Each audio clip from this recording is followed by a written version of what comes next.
네, 이제 연말이고요. 여러 가지 이슈들이 쏟아져 나오고 있습니다. 미국 연방준비제도의 금리 인하, 연말 산타 랠리 기대, 그리고 내년 코스피 5천 전망까지 여러 변수들이 방향성을 흔들고 있는데요. 오늘은 주식시장에 대한 이야기 나눠보도록 하겠습니다. 허재환 유진투자증권 상무 연결돼 있습니다. 상무님 나와 계십니까? 네, 안녕하십니까. 예, 안녕하십니까 상무님. 파월 의장 그리고 연방준비제도 올해 마지막 FOMC 회의에서 기준금리를 인하를 했는데요. 이게 시장에 긍정적인 영향을 미쳤고요. 그런데 간밤에는 흐름이 좀 많이 달랐던 것 같아요. 간밤 흐름은 어땠습니까? 네, 미국 시장 같은 경우는 좀 혼조세를 보였습니다. 보신 분들 다 아시겠습니다만 S&P 500하고 다우 지수는 미국의 테크 기업들을 제외한 약간 좀 전통 산업 주들을 중심으로 해서 주가는 좀 오히려 올랐는데, 오히려 이제 오라클 실적 이후 미국의 빅테크 기업들 그리고 일부 기술주들이 상대적으로 좀 약한 모습을 보여주면서 좀 혼조세로 일단은 마감을 했습니다. 그러니까 오라클이 내년에 투자를 많이 하겠다라고 밝힌 게 시장의 어떤 불안감을 다시 자극한 셈이 됐잖아요. 이게 어떻게 연결되는 겁니까?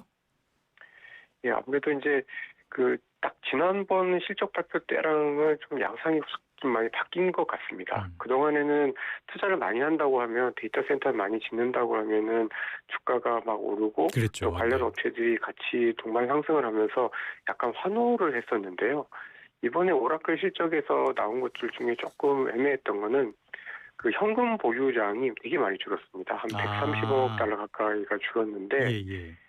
그러니까 어떻게 보면 현금이 없어지는데도 이제 내년도에 원래는 350억 달러 투자한다고 했다가 이제 500억 달러로 투자를 더 늘린다고 크게 늘려버렸는데요. 예.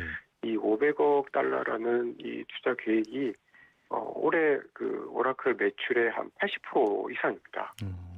그러니까 어마어마한 돈을 투자를 한다고 하는데 돈은 없고, 그러면 더 부채를 낼 거고, 이거 과연 돈 버는 거 맞아? 이제 이런 생각들을 이제 투자자분들이 좀 하는 것 같고요. 예. 근데 이제 그것보다도 제가 보기에는 이 오라클의 약점이 앞으로도 성장을 계속 할 텐데 너무 오픈 AI에 지금 집중이 되어 있거든요. 그러니까 한 고객에게만 너무 집중이 되어 있는데, 예. 요즘 아시겠지만 챗GPT보다도 제미나이 3.0이 워낙 좀 잘한다는 평가가 있다 보니까 그 부분에서 조금 이 오라클 이거 계속 될까 이런 우려들을 투자자분들이 좀 하기 시작을 한 것 같습니다. 오라클이 그래서 간밤에 주가가 굉장히 많이 하락한 채 거래를 마쳤습니다. 자, 코스피 어제 상황을 보면요. 기준금리 인하 결과 발표 이게 나오고 나서도 오히려 별로 큰 재미는 못 봤어요. 오늘은 장 초반에 조금 오르고 있는데 이게 어떤 영향을 우리 시장에 미쳤습니까? 어제 같은 경우에 이제 오라클 실적이 나오고 이제 시간의 거래에서 이제 오라클 주가와 미국의 나스닥 선물이 워낙 많이 빠지다 보니까 그 영향을 좀 많이 받았었지 않았나라고 좀 보여지고요. 오히려 오늘 같은 경우에는 좀 악재를 약간은 좀 소화한 그런 느낌에서 좀 약간 반등을 좀 하고 있는데, 저희 같은 경우는 이제 지난 11월 초에 4,226까지 갔었던 고점을 지금 이제 아직은 못 넘고 있고요. 그렇죠. 예. 근데 이제 S&P 500은 그래도 꾸준히 이제 고점을 좀 높여가면서 거의 또 사상 최고치를 경시를 앞두고 있는 상황이라 약간 좀 저희는 빠졌다가 다 회복을 못한 상태이고, 근데 이제 미국은 계속 고점을 좀 높여가는 상태다 보니까 그래도 미국 연준이 금리를 인하를 했을 때의 효과가 한국보다는 좀 미국 시장이 조금 더 많이 드러나고 있는 거는 맞다라고 좀 보여집니다. 말씀하신 것처럼 우리 시장만 보면요. 4,200선이 넘었던 이후로는 약간 지지부진한 흐름이 계속 이어지고 있거든요. 코스피가 강한 추세 상승을 다시 한번 보여주려면은 어떤 조건들이 필요하다고 생각하십니까? 저는 그냥 시간이 좀 필요하다라고 그냥 생각하고 시간. 있습니다. 네네네.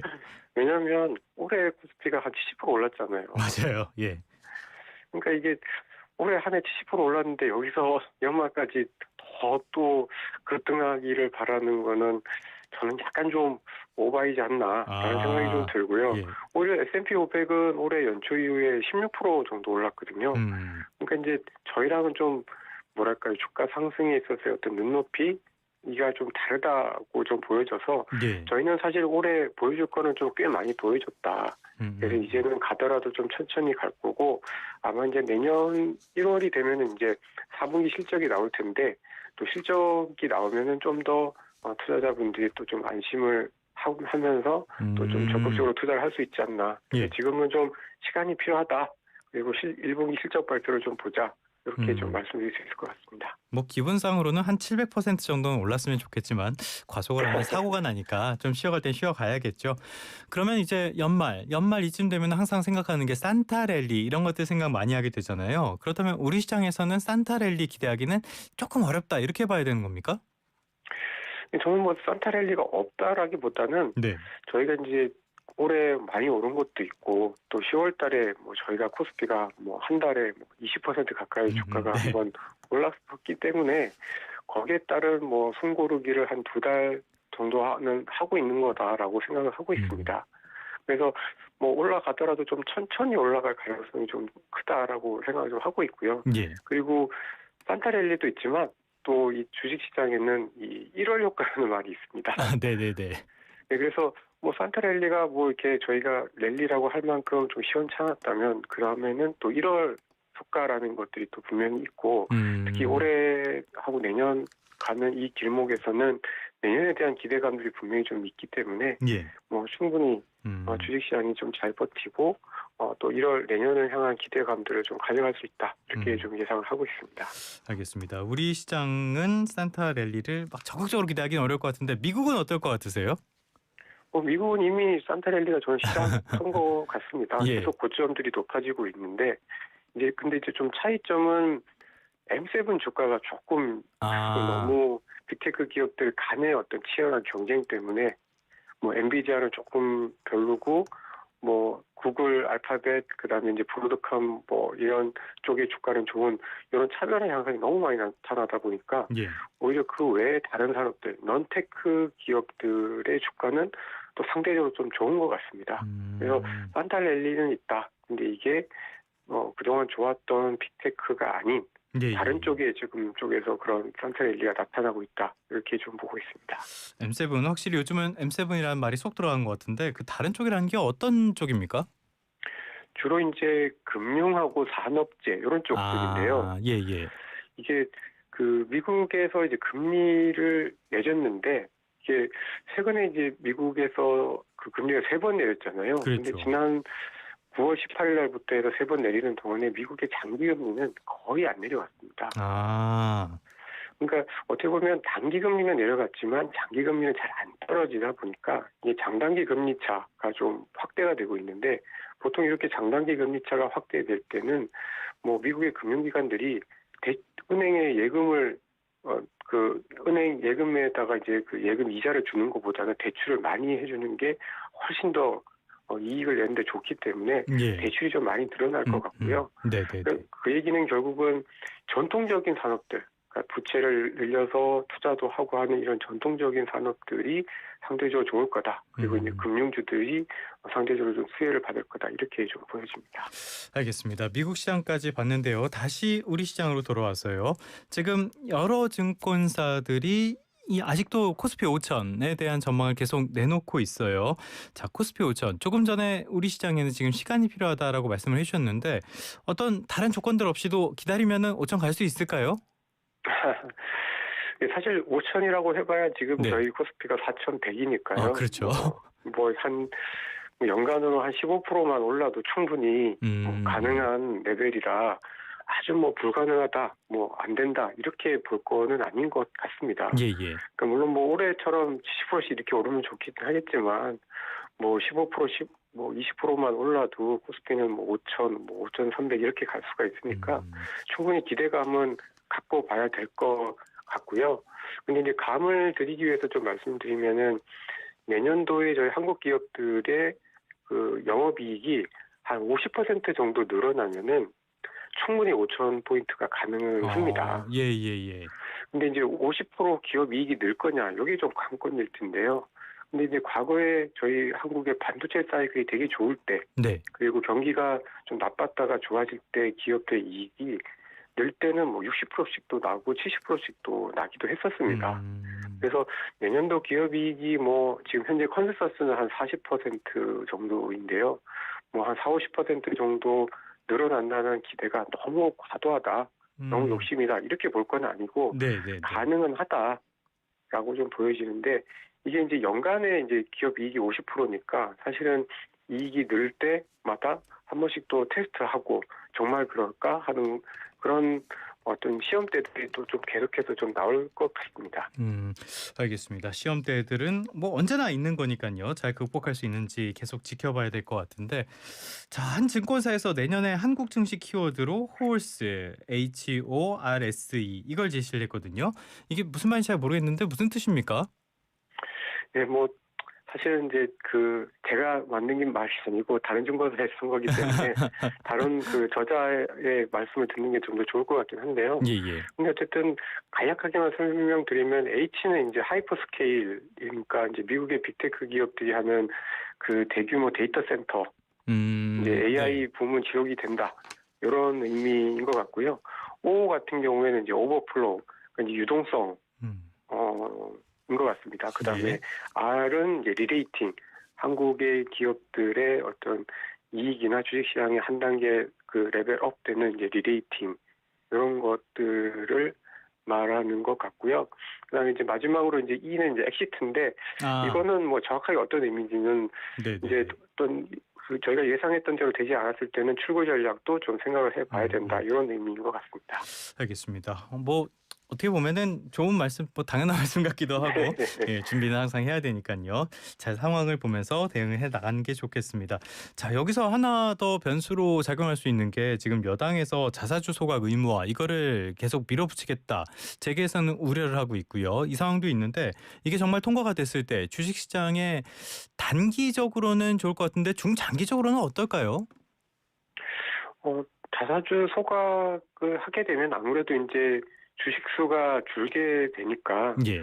뭐 기본적으로는 이제 뭐 한국 기업들의 어떤 가치 평가의 척도가 되는 주당 순이익을 계산하는 데 있어서는 분명히 좀 좋을 것 같고요. 네. 그리고 아무래도 이제 저희가 그동안에 워낙 주식의 공급이 많아서 실제로 이제 기업들의 이익은 계속 성장을 해왔지만 막상 주식 가격 자체는 좀 정체가 됐었던 그런 모습도 있었기 때문에 뭐 기본적으로는 좀 좋게 보고 있습니다. 근데 이제 문제는 이렇게 너무 이제 강제화했을 때 과연 기업들이 지금도 이제 어떻게 보면 작년에 밸류업 프로그램 같은 것들을 통해서 자사주 매입을 좀 더 공격적으로 적극적으로 하기 시작을 했는데 너무 좀 강제적으로 하게 되면 사실 또 자금 부담이 있을 수밖에 없는 기업들이 있어서 그런 기업들이 과연 계속해서 꾸준히 자사주를 살 수 있을 거냐.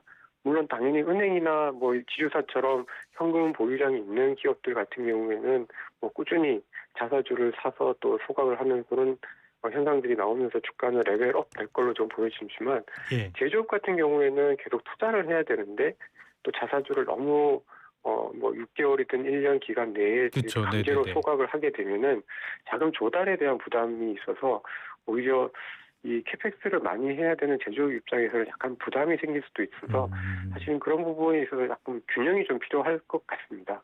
그래서 아마도 이걸 하면 기본적으로는 국내 주식시장의 어떤 저점이나 바닥은 계속 높아질 걸로 보여지고요. 예. 근데 아마도 좀 유동성이 좀 많은 기업들과 캐펙스를 많이 해서 자금 조달이 많이 필요로 하는 기업들 간에 좀 이 온도차 또 정책에 대한 어떤 반영도가 좀 많이 달라지지 않을까 그렇게 좀 보고 있습니다. 캐펙스는 투자 정도로 이해하면 되죠? 네, 그렇습니다. 설비 투자 이렇게 보시면 될 것 같습니다. 알겠습니다. 자, 이제 하나 더 짚어보고 하나만 더, 두 가지 정도만 더 짚어보도록 하겠습니다. 먼저 하나 종목인데요.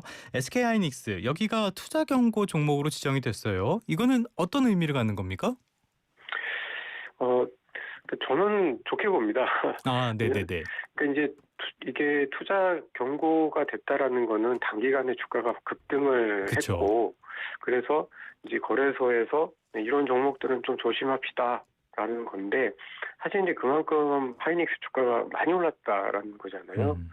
그러니까 어떻게 보면 올해 작년부터 해서 HBM에 대한 어떤 수요 때문에 하이닉스 주가가 많이 올랐는데 올해 9월달 이후에 또 한 번 급등을 하면서 지난 1년 동안에 이제 하이닉스 주가가 이제 230% 정도 주가가 많이 올랐습니다. 예. 그러다 보니까 좀 과열에 대한 부담들도 있고 이게 거래소에서 집계하는 어떤 기준에 포함이 되면서 이제 경고가 좀 진행이 됐는데요. 그만큼 이제 뭐 주가가 많이 올랐다. 그리고 투자자들의 관심이 높다라는 건데 저는 이거는 뭐 시장이 그만큼 뜨겁고 좋은 거를 반영하는 거다라고 보고 있습니다. 물론 단기적으로 이게 이제 지속됐을 때는 뭐 하루 정도 거래가 정지가 되기도 하고 뭐 이러니까 사실 약간 쉴 수 있는 조금 쉬어가는 그런 계기가 될 수도 있긴 합니다만은 중장기적으로 봤을 때는 그만큼 이 하이닉스 주가가 얼마나 뜨겁냐라는 네. 거에 대한 반증이다라고 보고 있습니다. 알겠습니다. 요거는 뭐 SK하이닉스가 작전이 들어오거나 뭐 이런 종목은 아니니까 좀 제도를 다시 손봐야 될 필요성도 있는 것 같기도 하고 좀 생각이 복잡합니다. 자, 지금까지 전반적으로 좋은 것들, 좋은 신호들에 대해서 살펴봤는데요. 내년에 시장 오름세를 꺾을 만한 리스크는 없을까요? 아마도 가장 좀 깨림직한 거는 예. 역시 내년에 이제 연준 의장의 교체입니다. 예.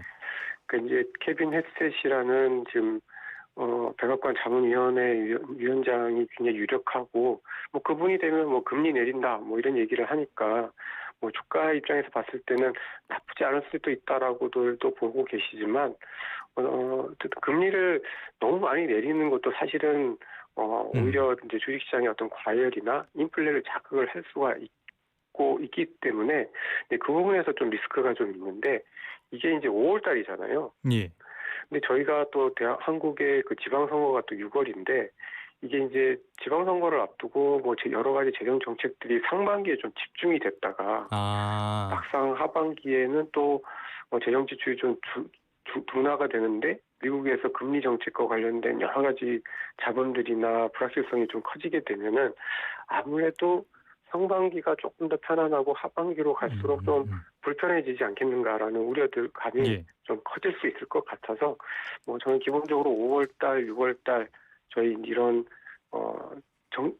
중앙은행의 어떤 교체, 그다음에 한국의 어떤 정책 기조의 변화 이런 게 오히려 좀 주의해야 할 리스크 요인, 위험 요인이 아닌가 싶습니다.